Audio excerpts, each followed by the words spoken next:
अस्सलाम वालेकुम नाज़रीन, मेरा नाम है अली और आज हम पाकिस्तान के जिस इलाके में मौजूद हैं इसका नाम है नीलम वैली।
नीलम वैली मुजफ्फराबाद से तावबड़ 240 किलोमीटर तक फैली हुई है। ये आज़ाद कश्मीर की खूबसूरत और दिलकश वादियों में से एक है।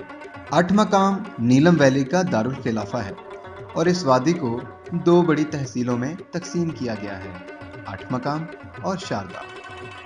तकसीम पाकिस्तान से पहले दरियाए नीलम का नाम किशन गंगा था और इस वादी का नाम दरवा था। 1956 में सैयद मोहम्मद अमीन ने इस जगह का नाम नीलम वैली रखने की तजवीज़ दी, जिसके बाद इसका नाम दरवा से तब्दील करके नीलम वैली रख दिया गया। पिछले वक्तों में शारदा इल्म और दानाई की वजह से मशहूर था। कुछ तारीखी किताबों में ये भी कहा जाता है कि शारदा हिंदू मत का मंदिर था। इस जगह लोग दूर दराज इलाकों से इल्म हासिल करने आते थे। वादी नीलम में आज भी मुख्तलिफ ग्रोहों से ताल्लुक़ रखने वाले लोग रहते हैं। इनमें से एक ग्रोह बकरवाल है, जो आज़ाद कश्मीर से अपने भेड़ बकरियों के साथ हिमालय के रास्ते से होते हुए दोसाई और फिर सकरदू की तरफ सफ़र करते रहते हैं। पहाड़ों के कदमों को चूमता हुआ ये दरिया जेहलम में जाकर मिलता है। वादी नीलम में बहुत सी झीलें, जंगलात, सरसब्ज पहाड़ और दिल फरेब आबशार पाए जाते हैं। यहाँ के लोग देयार की लकड़ी और पत्थरों से घर बनाते हैं, क्योंकि यहाँ दोनों अशिया की भरमार है। यहाँ के लोग बहुत मेहनती और मेहमान नवाज हैं। आइए चलते हैं पाकिस्तान की इस जन्नत नज़ीर वादी की सैर पर।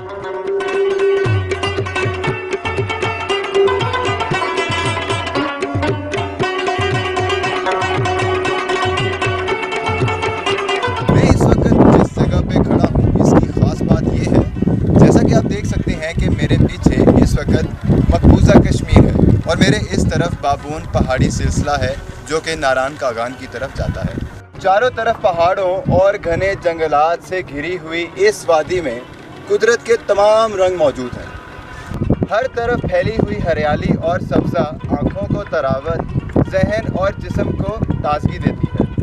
जो नज़ारा इस वक्त मैं अपनी आँख से देख सकता हूँ, कैमरे की आँख तो शायद आपको दिखा सकती है, मगर यहाँ की ताज़ी हवा को महसूस करने के लिए आपको भी यहाँ पर आना होगा। तो इसलिए आप भी वक्त निकाल के अपने दोस्त और अहबाब के साथ यहाँ पर विज़िट करने ज़रूर आएँ।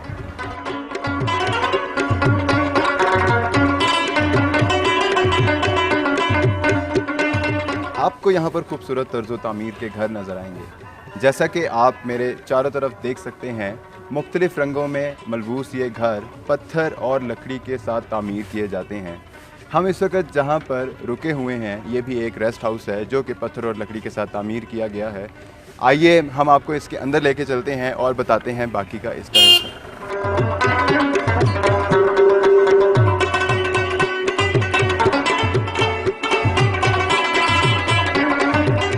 जी, मेरा नाम मोहम्मद अल्ताफ़ ख़ान है।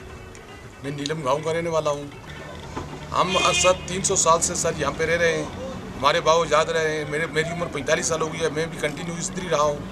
और यहाँ के लोग जो है सर टूरिस्ट के हवाले से बड़े मिलनसार और बड़ी इज़्ज़त करने वाले लोग हैं। हम पूरी कॉपरेट जिस मुमकिन हो सकता है, जिस हद तक हम कॉपरेट करते हैं अपने मेहमानों के साथ, हम उनकी इज़्ज़त करते हैं और कोशिश करते हैं कि जितना मुमकिन हो सके ये कारोबार बढ़े और लोग आएँ, ज़्यादा लोग आएँ, उससे हमें भी फ़ायदा हो। तेरह ने पहले तो इंडिया की सल्तनत में था सर, ये 71 की जंग के बाद आज़ाद हुआ है और ये 2 हिस्सों में बट गया है। ज़्यादा एरिया जो है वो इंडिया के पास है और जो थोड़ा सा एरिया है वो हमारे पास है। और उस पर टूरिज़्म का एक बहुत बड़ा मरकज़ बना हुआ है। वहाँ पे रेस्ट हाउसेस हैं और 7 बाज़ार भी हैं, कुछ प्राइवेट गेस्ट हाउस भी हैं। जनाब यहाँ में ड्राई फ्रूट में नाशपाती की टांजियाँ बनाई जाती हैं और अखरोट सारी जो है यहाँ का मशहूर ये ड्राई फ्रूट है। मौसम सरमा में जो होता है सर, वो यहाँ के लोग जो होते हैं वो अपने घरों में ज़्यादातर रहते हैं। जो मज़दूर लोग होते हैं वो पाकिस्तान में चले जाते हैं और यहाँ का रहन सहन जो होता है सर, अंगीठियाँ होती हैं और आग जलाते हैं हम लोग लकड़ियों से। तो जो लोग बाहर मजदूरी पे चले गए होते हैं वो बाहर ही होते हैं। टूरिस्ट जो आते हैं सर वो यहाँ पे स्टे नहीं करते क्योंकि सर्दियों में जो सर्दी होती है वो बहुत ज़्यादा होती है। दिसंबर से लेकर जनवरी तक यहाँ बर्फ़बारी होती है और इसमें टूरिज़्म बहुत कम होता है। ये हमारे जो मकान है सर, ये ज़्यादातर यहाँ पे लकड़ होती है, देवदार की लकड़ होती है और सर पत्थर का, ये पत्थर और देवदार की लकड़ी से बने होते हैं। ये चीज़ें यहाँ पे हमें आसानी से मिल जाती हैं। और जो लकड़ के मकान बने होते हैं सर, वो पक्के मकानों की बनस्बत ज़्यादा मजबूत होते हैं, ज़लज़ले का इस पर इतना ज़्यादा असर नहीं होता। जैसा कि आपको पहले बताया कि यहाँ पे घर पत्थर और लकड़ी के साथ तामीर किए जाते हैं, उसकी एक जीती जाती मिसाल आपके बिल्कुल सामने है। अब इससे आगे चलते हैं और देखते हैं कि हमें आगे इससे और क्या क्या चीज़ें नज़र आती हैं।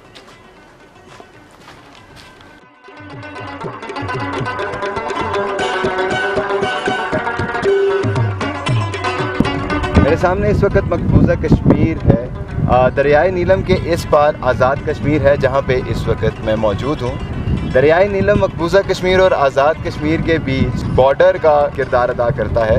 अगर आप वादी नीलम आने का प्लान कर रहे हैं तो एक बात अच्छी तरह याद रखिएगा, या तो आपके ड्राइविंग स्किल्स बहुत अच्छे होने चाहिए या तो बहुत ही अच्छा ड्राइवर आपका दोस्त होना चाहिए। मुजफ्फराबाद से आज़ाद कश्मीर आते हुए रास्ते बहुत ख़राब हैं क्योंकि अक्सर वहाँ पर लैंडस्लाइडिंग बहुत होती है जिसकी वजह से रास्ते टूट भी जाते हैं।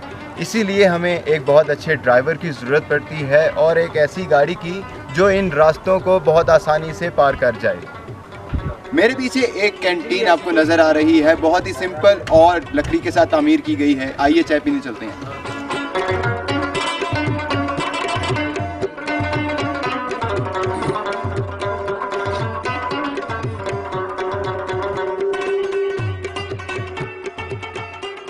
तो मुझे ये बताओ कि यहाँ पे बहुत सारे मतलब विजिटर्स आते हैं, सयाह आते हैं, आपके होटल मतलब आपको कैसा लगता है? बहुत अच्छा लगता है। अच्छा, वो वहाँ यहाँ पे आते हैं मतलब काफ़ी मतलब चीज़ें वगैरह करते हैं, डांस जूंस ये वो गाना वगैरह, तो आप मतलब इस चीज़ को क्या समझते हो?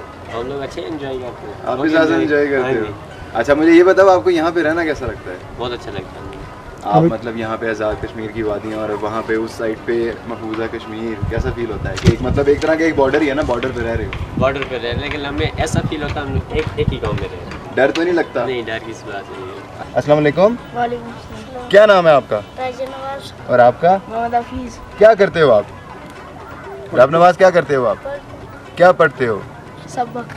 कौन से स्कूल में पढ़ते हो? यहाँ पे कौन सा स्कूल है? आई मेरा ये इसका हाई है, मेरा गवर्नमेंट प्राइवेट स्कूल है। आप हमें कुछ इस इलाके के बारे में बताओगे कि ये कैसा इलाका है, आपको कैसा लगता है? हमें बहुत अच्छा लगता है। बहुत अच्छा लगता है। ये नीचे वाले भी शहर मुजफ्फराबाद, ये लाहौर, ये अच्छे लगते हैं सब। ये भी अच्छा अच्छा। ये भी। अच्छा, आप बताओ कि यहाँ पे आप कौन कौन सी गेम्स, कौन कौन से खेल खेलते हो? क्रिकेट, हॉकी, अच्छा फुटबॉल, अच्छा गुल्ली डंडा। अच्छा, फिल्में देखते हो? कोई डायलॉग आता है तो बताओ। आप सबको मैं मार के ले जाऊंगा।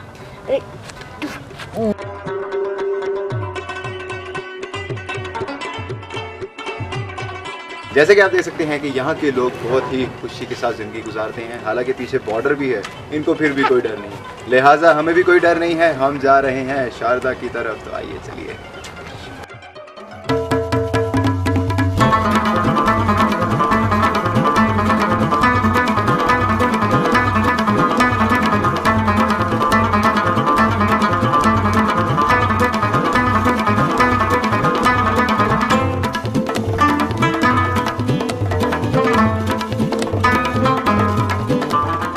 जी नाजरीन, 3 घंटे के सफ़र के बाद अब हम शारदा पहुंचे हैं। दरियाए नीलम अभी भी मेरे साथ साथ चल रहा है। सबसे पहली बात है कि मुझे बहुत शदीद किस्म की भूख लग रही है और सेकेंडली यहाँ पे सर्दी बहुत ज़्यादा बढ़ चुकी है। यहाँ पे आपको खाना बनाने का इनका प्रोसेस बता दूँ। इस वक्त हमने चिकन कढ़ाई ऑर्डर की है। ये लोग जाएंगे मार्केट में मुर्गी ख़रीदेंगे, उसको हलाल करवाएंगे, उसके पीसीस करवाएंगे, उसके बाद यहाँ पे रेस्टोरेंट में लेके आएंगे, उसे पकाएंगे और उसके बाद यहाँ पे लाएंगे। और हमें इतनी भूख लगी है कि हमारा दिल करे तो हम उसे कच्चा भी खा जाएंगे। जिसका था इंतज़ार आखिर वो घड़ी आ चुकी है। हमारी चिकन कढ़ाई हमारे सामने पड़ी है। मुझे बहुत शदीद किस्म की भूख लग रही है। शारदा की छोटी सी आबादी में मर्द औरत बच्चे बूढ़े हम आहंगी की ज़िंदगी बसर करते हैं। ख़वातीन मर्दों के शाना बशाना ज़िंदगी में अहम किरदार अदा करती हैं।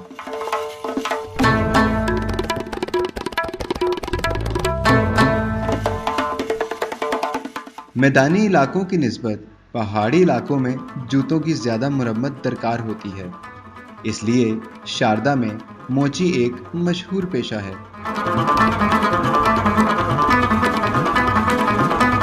वादी नीलम में मोबाइल सिग्नल्स की सहूलत हासिल करने के लिए आपको यहाँ से एस्कॉम की सिम लेनी पड़ेगी या पीसीओ आना पड़ेगा।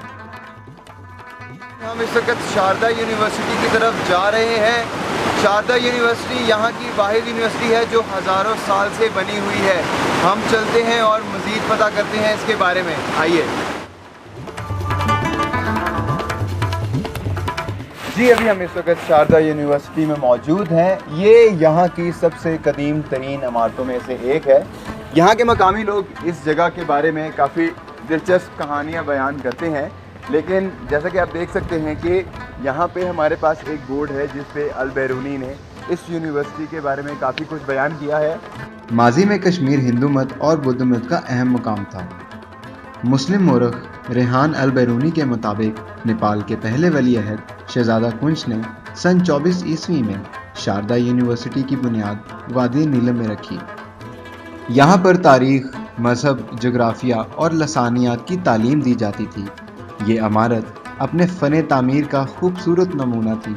इसकी दीवारों की ऊंचाई 100 फुट तक है और दीवारों पर बुद्धमत मज़हब के निशानात आज भी नुमायां नज़र आते हैं। शारदा यूनिवर्सिटी के आसार एक उठे हुए मुस्तइल चबूतरे, एक दरवाज़ा और चंद सीढ़ियों पर मुश्तमिल है। शारदा यूनिवर्सिटी के आसार इस कदर नुमायां नहीं कि मालूम हो सके कि किन हालात में ये सफ़ाए हस्ती से मिट गई। इस वक्त हम शारदा यूनिवर्सिटी के अंदर ही मौजूद हैं और यहाँ पे हमारे पास मौजूद है एक टैलेंट जो कि एबटाबाद से हैं। हमें ये एक अच्छा सा गाना सुनाएंगे। ओ हो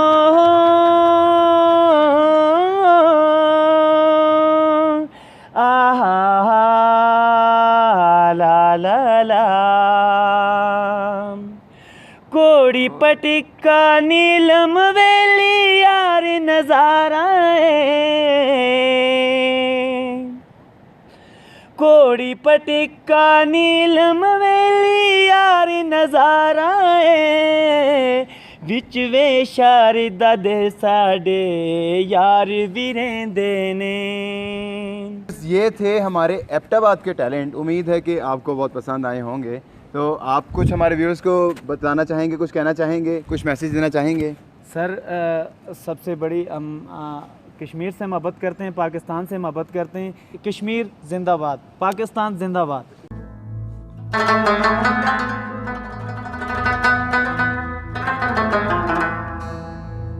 अच्छा, मैं ये तो ठीक है दुकान है, मैं ये चीज़ देख रहा था कि आपके पास ये बड़े बड़े प्यारे हैंडीक्राफ्ट और ये से बने हुए ये चीज़ें हैं। ये आप खुद ही बनाते हैं, किसी लेके आते हैं? ये घर में औरतें बनाती हैं। अच्छा। और फिर वो ला के हमें देती है, हम सेट करते हैं। कौन लोग इसको खरीदते हैं? यहाँ के मकान विजिटर लोग यहाँ पे खरीद। हम चलेंगे यहाँ से आगे और मजीद जानेंगे इस जगह के बारे में। हम इस वक्त मौजूद हैं एक पंचकी पे जहाँ पे मक्की का आटा बनता है। जी हाँ, ये वही मक्की का आटा है। सरसों का साग, मक्की की रोटी। हमारे साथ इस वक्त मौजूद हैं यहाँ पे। हम इनसे बात करते हैं कि ये सारा प्रोसेस किस तरह से हो रहा है। जी अस्सलाम वालेकुम। आपका नाम? हमारा नाम मोहम्मद बशीर। मोहम्मद बशीर साहब, आप यहाँ पे कितनी देर से काम कर रहे हैं? 3 माह हो चुके हैं। 3 माह हुए अभी आपको।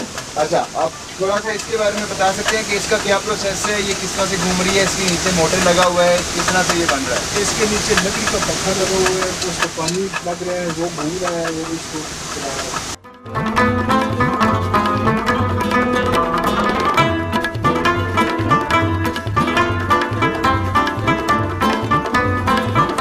आपने इसका प्रोसेस भी देखा होगा। हम आगे चलते हैं और मज़ीद जानते हैं इन जगहों के बारे में।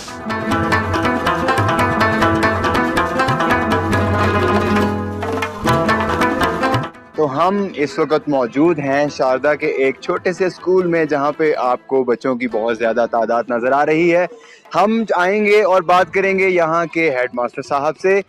सर, आपका नाम? बुलंद खान। बुलंद खान साहब, कैसे हैं आप? अल्हम्दुलिल्लाह।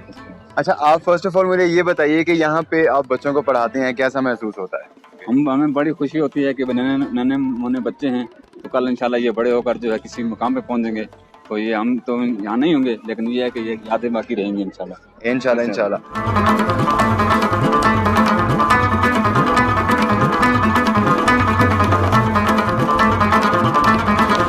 जी नाजरीन, इस वक्त हम शारदा में बैठे हुए हैं, नाश्ता कर रहे हैं, केल की तैयारियों में हैं। नाश्ता करते ही हम लोग निकलेंगे केल के लिए और वहाँ जाके देखेंगे नए नए मनाजिर, मज़े मज़े के, जैसे कि अभी ये पराठा नज़र आ रहा है।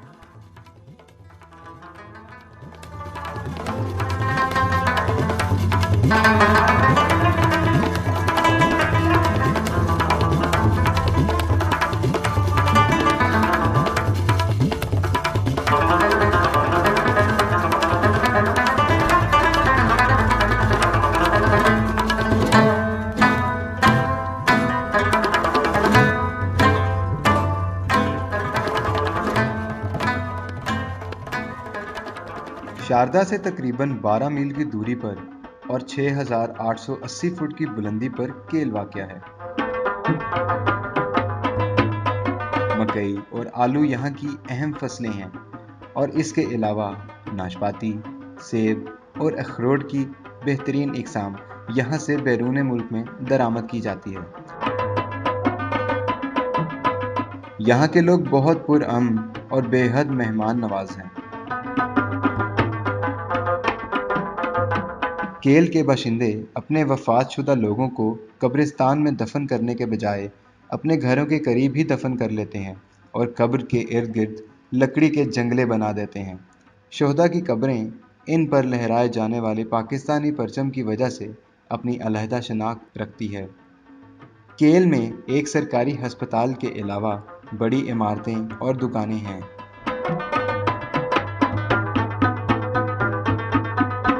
जहां कश्मीरी कढ़ाई के उम्दा नमूने देखे जा सकते हैं। जी नाज़रीन, हम इस वक्त केल पहुंच चुके हैं। बहुत प्यारी जगह है, ट्रस्ट मी।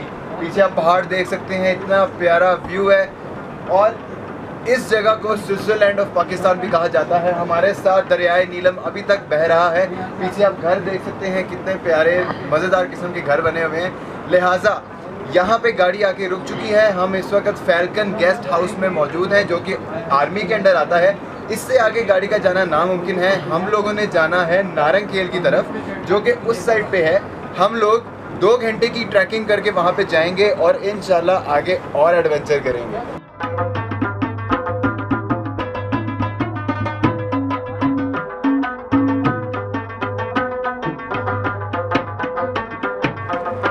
जी व्यूअर्स, हम इस वक्त नारंगखेल के रास्ते पर निकल चुके हैं। बैड न्यूज़ इज़ दिस के लिफ्ट आपके सामने अब बंद हो चुकी है और इस वक्त हमारे पास सिर्फ एक ही रास्ता है, वॉकिंग।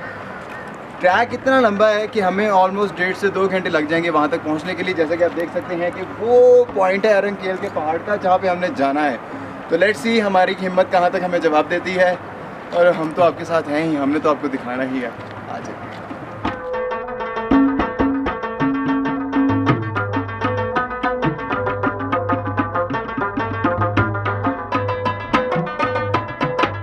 हम नारंगखेल के रास्ते पर हैं और ये रास्ता बहुत ही ख़राब है। ट्रैक आप देख सकते हैं ऑफ ट्रैक है, लिहाजा बहुत देख के चलना पड़ता है। हम लोग भी कोशिश कर रहे हैं। 20 मिनट हो चुके हैं हमें हाइकिंग करते हुए अभी अगैन, और हमने इसको घंटा 1.5 हाइकिंग करनी है। हमें उम्मीद है कि हम और थोड़ी देर तक उस माउंटेन पे ऊपर औरंग खेल पे पहुंच जाएंगे। हमें कुछ भाई नज़र आए हैं, ये भी लाहौर से हैं। हम इनके कुछ फीडबैक्स लेंगे कि ये वहाँ से औरंग खेल से आ रहे हैं, इनको कैसा फील हो रहा है। आपका नाम? मुशर्रफ इस्लाम। आपका? हसनैन दाऊद। अच्छा, आप सबसे पहले ये बताइएगा कि आपको ये इलाका कैसा लगा? इलाका हम लोग एक्चुअली लाहौर से बिलोंग करते हैं। जब यहाँ पे आए तो रियली हमने जो है पहले एक इसको क्या कहते हैं नारायण का खान का भी विज़िट किया, लेकिन नो डाउट ये बहुत ही खूबसूरत जगह है। इसको वाकई जन्नत, जो इसको एक हम नेचुरल मीनिंग्स में कहते हैं, वाकई जन्नत है। क्योंकि इसके आप टॉप व्यूज़ पे आप जाके इसको जब ऑब्ज़र्व करेंगे ना तो आपको बहुत अच्छी फीलिंग होगी। आप यहाँ से इतना ट्रैक, हम ऊपर ट्रैक करके गए हैं, काफ़ी 3 घंटे का मिनिमम जो है मैक्सिमम ट्रैक है, ठीक है। और जब ट्रैक करके हम वहाँ पहुँचे हैं तो हमारी जो थी फीलिंग्स, हमें कोई थकावट फील नहीं हुई कि हो जी हम थक गए। जो एक व्यू ही हमने देखा है वो ही इतना कमाल था ना कि अंदर से एक रूह आपकी फ्रेश हो जाती है। ये तो भाई मुझे लग रहे हैं कि ये बहुत ज़्यादा दिल से खुश है। चलें, अगर ये दिल से खुश है तो हम इनसे एक गाना सुनते हैं। एक गाना सुना दे अपनी पसंद में कोई भी। समुंदर पार मैं तेरे पीछे पीछे आ गई।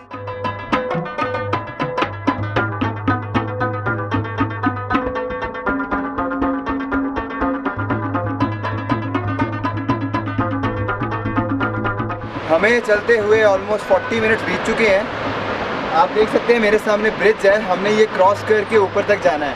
एंड आई होप कि हम लोग बाकी का हिस्सा भी 40 से 50 मिनट्स में ट्रैवल कर जाएं। तो लेट्स सी।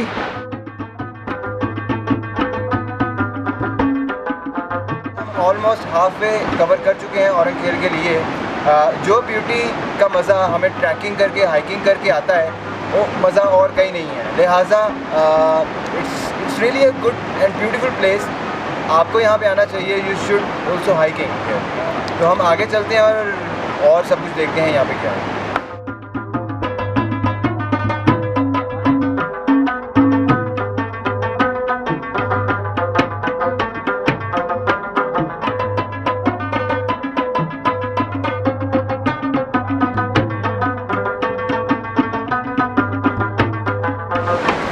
जी व्यूअर्स, ये है बांस टाइप की लकड़ी है जो हाइकिंग के लिए इस्तेमाल की जाएगी। ये यहाँ पे रेंट पे दी जाती है। अभी हम ऊपर जा रहे हैं, इसकी मदद से जाएंगे हम। आप हमारे साथ साथ रहिएगा और देखिएगा। जी व्यूअर्स, इस वक्त हम पुल पे चढ़ चुके हैं। यहाँ से आगे हम औरंग खेल की तरफ निकल रहे हैं और वहाँ से हम हाइकिंग अपनी स्टार्ट करेंगे।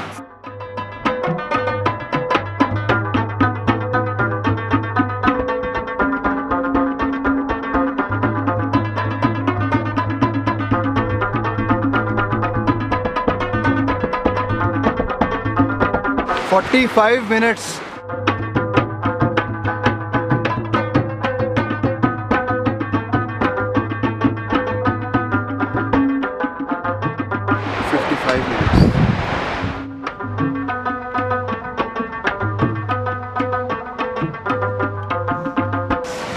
स्ट्रेट ट्रैक ख़त्म हो चुका है।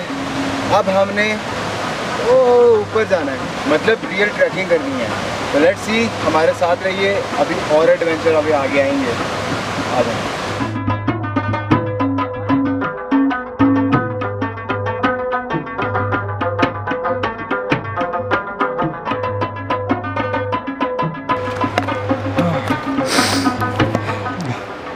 एक घंटा 10 मिनट।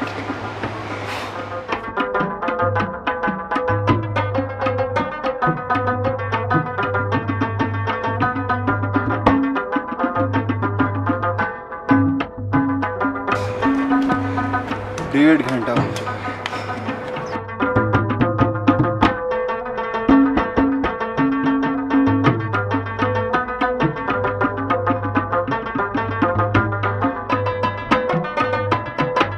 इस वक्त जो मेरे माथे पे और मेरे पूरे जिस्म पे इस वक्त पसीना देख रहे हैं, ये एक्चुअली यहाँ पे गर्मी नहीं है।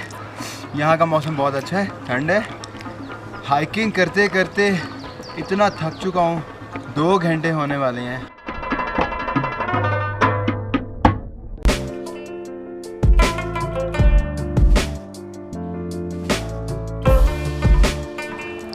जी व्यूअर्स, हम 2 घंटे की हाइकिंग के बाद आखिरकार औरंग खेल पहुंच ही गए। वेल, सही कहा है किसी ने कि ये वाकई पाकिस्तान का स्विट्ज़रलैंड है। अगर आप देखें तो मेरे चारों तरफ इस वक्त बर्फ़ से ढके हुए पहाड़ और खूबसूरत मनाजिर हैं। अभी हम इसे और एक्सप्लोर करेंगे। एक और बात, अगर आप यहाँ पे रात को स्टे भी करना चाहते हैं तो आप वो भी कर सकती हैं। जैसा कि आप देख सकते हैं मेरे पीछे आपको बहुत सारे रेस्टोरेंट्स और रेस्ट हाउसेस नज़र आएंगे। अभी हम चलते हैं, एक्सप्लोर करते हैं, उसके बाद फिर आपसे बात करते हैं। केल पहुंचकर अगर औरंगकेल का नज़ारा ना किया जाए तो बिलाशुबा ये अपने साथ नाइंसाफ़ी होगी। औरंगकेल तक जाने के लिए 2 घंटे पैदल सफ़र करना पड़ता है, लेकिन यहाँ के दिल फरेब नज़ारे थकावट के एहसास को कम कर देते हैं। जगह जगह बदलते चश्मे और बुलंदी से गिरती साफ शफाफ आबशारें, इनको देखने से आंखों में ठंडक, सीने में राहत और मिठास का एहसास होता है।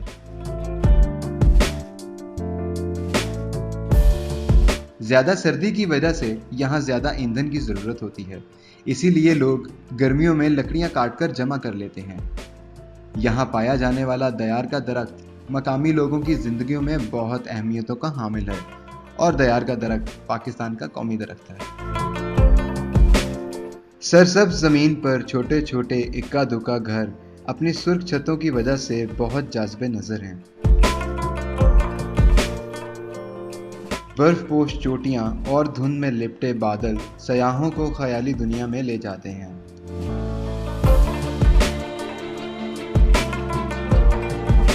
मसाजिद अपनी कई मंजिला मखलूती छतों, बुलंद बुनियादों और दिलकश रंगों की वजह से दूर से ही पहचानी जाती है। यहाँ बादल ज़मीन की सैर करने इसके बहुत करीब आ जाते हैं। धुंध में लिपटे मनाजिर किसी मुसव्विर की तस्वीर के मनाजिर लगते हैं।